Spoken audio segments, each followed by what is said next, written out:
aí, meu chapa, como é que tá? É nóis, pivete. Chegamos de novo aqui com mais um Persino Alto. É nóis, meu chapa. Pessoal, mais uma vez, estamos aqui no quadro Geração Imaculada em louvor e glória à Virgem Maria para que ela louve ao Senhor Jesus Cristo por nós. Tá entendendo?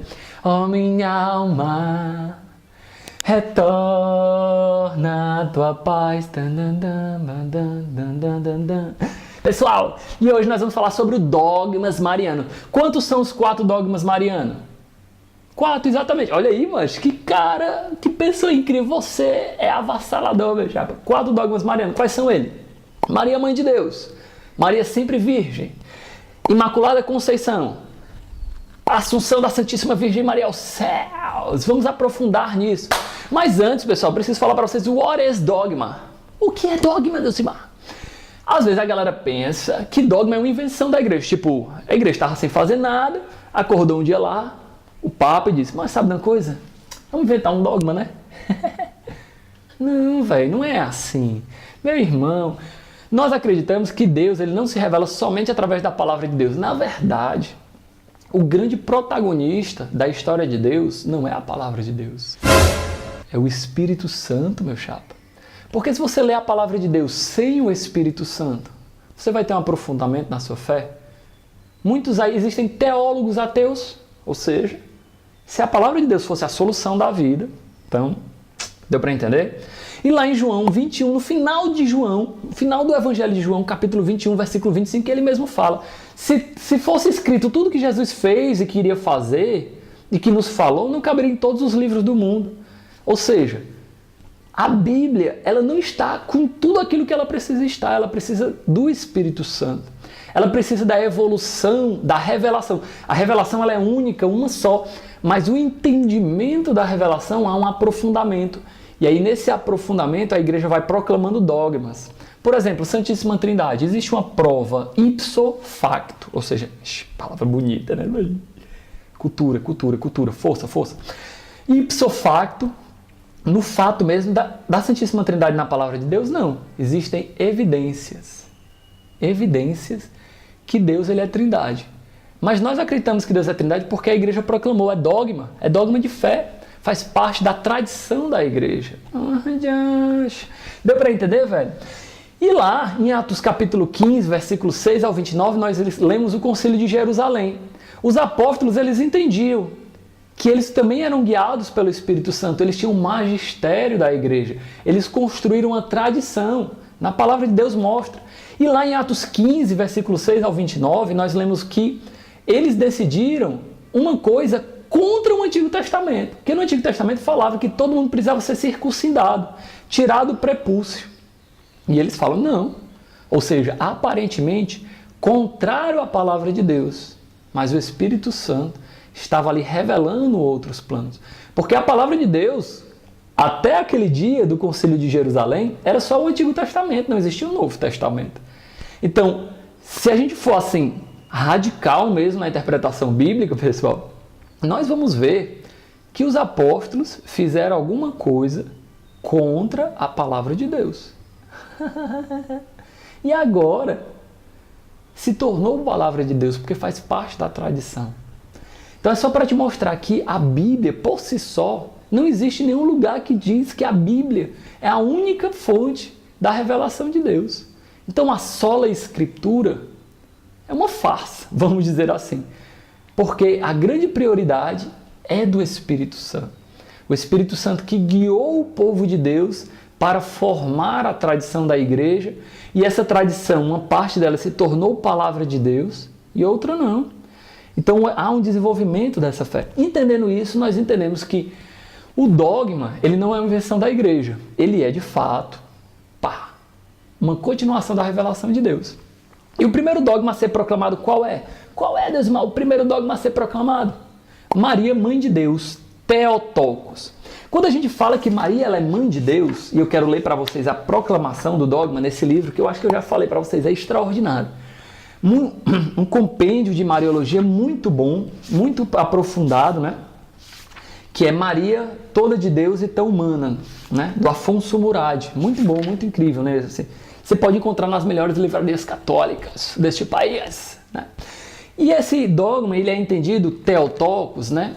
Não como Maria é mãe de Deus Pai, seria uma heresia. Mas também não é entendido somente como um Christotokos, Maria é mãe só de Deus Filho. Heresia. Maria é mãe de Deus, porque Maria é mãe de Jesus e Jesus é Deus. Vou ler com vocês aqui. A natureza humana e divina se juntam em verdadeira unidade, e de ambas resulta um só Cristo e Filho.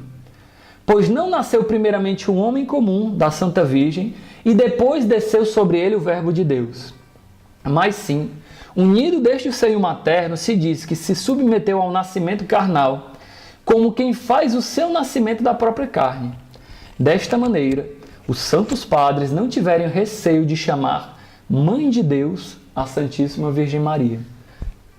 Contra isso aqui é uma referência da Denzinger, né? Um compêndio dos dogmas da Igreja, no ponto 251. Então, Maria, ela é mãe de Jesus Cristo e Jesus Cristo é Deus. Por isso ela é mãe de Deus.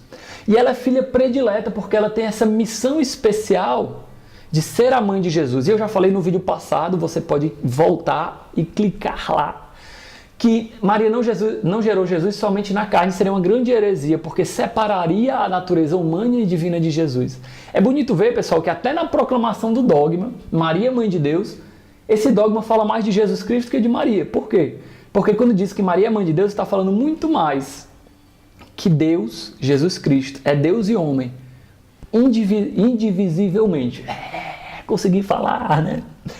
E ela, depois ela se encontra antes do nascimento de Jesus como uma filha predileta em vista da missão que Deus confiou a ela, mas também quando Jesus nasce ela começa a seguir no discipulado de Jesus. Ela é a primeira que sabe da natureza divina de Jesus e ela começa a seguir Jesus, então ela é discípula e educadora. Olha que massa! Jesus, como é que ele aprende a rezar? Com a Virgem Maria. Como é que ele aprende a ler o Antigo Testamento? Com a Virgem Maria, com São José. A sua humanidade também foi educada pela Virgem Maria, a sua educação, o seu amor aos pobres, né? Aprender a rezar o Shema Israel, a Virgem Maria foi ensinando, né? Vamos lá, meu filho. Shema Israel Adonai, Eloheinu Adonai, em hebraico, né? Ouve Israel, o Senhor nosso Deus é o único Senhor.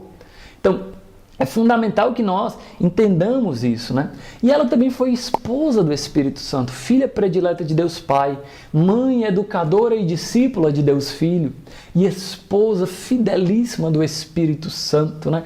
Plena do Espírito Santo, né? Toda cheia do Espírito Santo. Olha que coisa maravilhosa, meu irmão. O outro dogma, qual é? Qual é o outro dogma? A virgindade perpétua de Maria. Maria que é virgem antes do parto, nós lemos lá em Mateus capítulo 1, versículo 20, e aí a Bíblia ela é irrevogável em relação a isso. Maria concebe a Jesus virgem. Então a prova disso se encontra na própria palavra de Deus. E ainda, né, em Lucas 1, versículo 35, Maria concebe virginalmente. Mas nós podemos seguir adiante e dizer que a tradição da igreja entendeu que a virgindade de Maria não era só antes do parto, mas também durante o parto. São Bernardo, inclusive, se não me engano é São Bernardo, diz como é que Maria concebeu e permaneceu virgem? Como uma luz que passa por um prisma sem deixar de ser luz, Maria também. O Verbo passou por ela sem ferir a sua virgindade. Olha que massa. Milagrosamente, sem nós entendermos, né? Deus, mas existe uma fundamentação bíblica para isso? Se interpretarmos a palavra de Deus, quando lá em Lucas 1, versículo 35, se lê, né? Aquele que nascer santo de ti. Porque a gente lê em português, né? O santo que nascer de ti, mas o original do grego diz, né? Aquele que nascer santo de ti. E o que é nascer santo para o povo de Deus, para a cultura hebraica? É nascer sem o derramamento de sangue. Olha que massa, gente. Porque isso é como se for... O Antigo Testamento, eles entendem que como se o pecado original passasse da mãe para o filho através do sangue, quando é derramado no parto. Claro, hoje, né, nós cristãos temos uma outra concepção da transmissão do pecado original, né, da hereditariedade do pecado original. Mas eles entendiam dessa maneira, e quando diz, aquele que nascer santo de ti, quer dizer que Jesus nasceu dela, sem o derramamento de sangue. Claro que isso é a tradição da igreja que fala, mas existe uma fundamentação bíblica, uma grande força bíblica. E ela é virgem também depois do parto. Não existe uma prova bíblica, faz parte da tradição, mas nós lemos lá em Lucas 2, né? No Magnífico, ela diz, né? Porque ele olhou para a humilhação de sua serva. O termo grego, humilhação, do grego é tapeinosis. E tapeinosis significa o quê? Esterilidade. No Antigo Testamento não existia uma palavra para o celibato. Tá entendendo, velho? Ela diz, ele olhou para a esterilidade de sua serva. Porque é como se ela estivesse dizendo, ele olhou para o celibato, para a humilhação de sua serva, para aquela que em si mesma é estéril, que é fecunda somente pelo Espírito Santo, que não vai ser fecunda por nenhuma semente humana. Entendeu? Então, claro que isso é uma evidência, mas a fé da igreja, na sua tradição, afirma, e isso nos dá a certeza, baseado numa evidência, que a tradição da igreja está coerente. Pô, Deus, que massa! Por fim, nós vemos a Imaculada Conceição, que quer dizer o quê? Que Nossa Senhora nasceu sem pecado algum em vista da sua missão. E eu quero ler com você, gente, uma sequência de textos bíblicos que mostram, são evidências dessa Imaculada Conceição. Primeiro, Efésios 1, versículo 4, nós lemos lá: Deus nos escolheu antes da fundação do mundo para sermos santos e íntegros pelo amor. Ou seja, a vocação à maternidade de Maria já era antes do seu nascimento. Deus não escolheu qualquer mulher. Deus escolheu a Virgem Maria. Então, sua vocação já é antes do seu nascimento. Antes, em Jeremias 1, versículo 5, antes de formares no seio de tua mãe, eu já te conhecia. Antes de saíres do teu ventre, eu já te consagrei. Ou seja, a consagração da Virgem Maria já era lá, no seio da mãe dela. Ou ainda em Isaías 49, versículo 1, desde o seio materno o Senhor me chamou. Ou ainda em Romanos 5, versículo 20, onde se multiplicou o pecado, a graça transbordou. Ou seja, nós acreditamos na sucessão do pecado original, mas para a Virgem Maria houve um pause, um stop, para que, em vista da sua missão de ser mãe de Deus. Ai, Deus, mas então quer dizer que Maria era imaculada, ela nasceu imaculada. Imaculada Conceição significa isso, nasceu imaculada. Então quer dizer que ela não precisou da salvação de Jesus Cristo? Muitos evangélicos, mal entendendo o dogma, dizem isso. A igreja fala que Maria foi salva por antecipação, ou seja, o sangue de Jesus, de uma maneira milagrosa, já havia salvou ela antes do seu nascimento. O Verbo salvou ela pela preservação e não pela restauração. Nós somos salvos pela restauração, porque nós pecamos, nós vacilamos, nós estamos aí, estamos top 10 na balada, vacilando direto, e Deus vai lá e nos restaura. Já a Virgem Maria foi salva pela preservação do pecado. Entendeu? E por fim, em vista de toda a sua história de salvação, por ter nascido sem pecado, em vista da sua missão de ser mãe de Jesus Cristo, por ter permanecido virgem, o seu corpo sem pecado algum, sem a marca do pecado original, sem a marca do pecado pessoal. Deus, mas tem diferença do pecado original e pecado pessoal? Tem sim. E nós vamos lançar um vídeo sobre isso. Não se preocupe, você vai estar acompanhando o nosso canal. Então, em vista de tudo isso, como a consequência do pecado é a morte, o corpo de Maria não é marcado pela morte. A igreja não fala se Maria morreu, ressuscitou e foi ao céu, ou se Maria somente dormiu e foi ao céu. Então, a tradição oriental, a tradição da católica, né, oriental, os ortodoxos, tem uma fé muito mais firme na dormência, né, dormição de Maria, né, que Maria dormiu e foi aos céus. Nós católicos ocidentais, romanos, acreditamos mais fortemente nessa ressurreição de Maria. Não importa, você pode acreditar um ou no outro, mas o fundamental é você acreditar na assunção da Virgem Maria, que ela subiu aos céus. E ela não subiu aos céus por forças próprias. Jesus subiu aos céus por forças próprias. A ascensão. Ele, pela sua própria força, subiu ao céu. Maria subiu ao céu pela força de Jesus, por isso que ela foi assumida aos céus, assunta aos céus, pela força de Jesus, né? E isso, pessoal, nós já acreditamos que Maria já ressuscitou, assim como eu irei ressuscitar. Porque, como eu já falei no vídeo passado, você pode voltar lá e assistir, acompanhar desde o começo, que Maria já é a imagem concluída da igreja. ela já é tudo aquilo que nós seremos, puros, imaculados, ressuscitados. E ela está lá, pensando no alto direto, pensando aqui na terra, intercedendo por nós, mas pensando no alto. Meu chapa, se tu curtiu, gostou mesmo desse vídeo, assim, várias dúvidas tiradas, realmente isso é um aprofundamento na fé mariana, que coisa maravilhosa, a nossa Virgem Maria aqui conosco, né?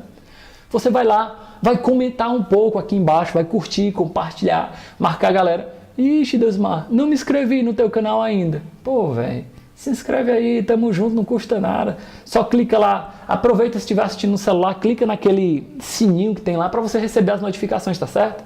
É nóis, velho. Tamo junto. Pense no alto.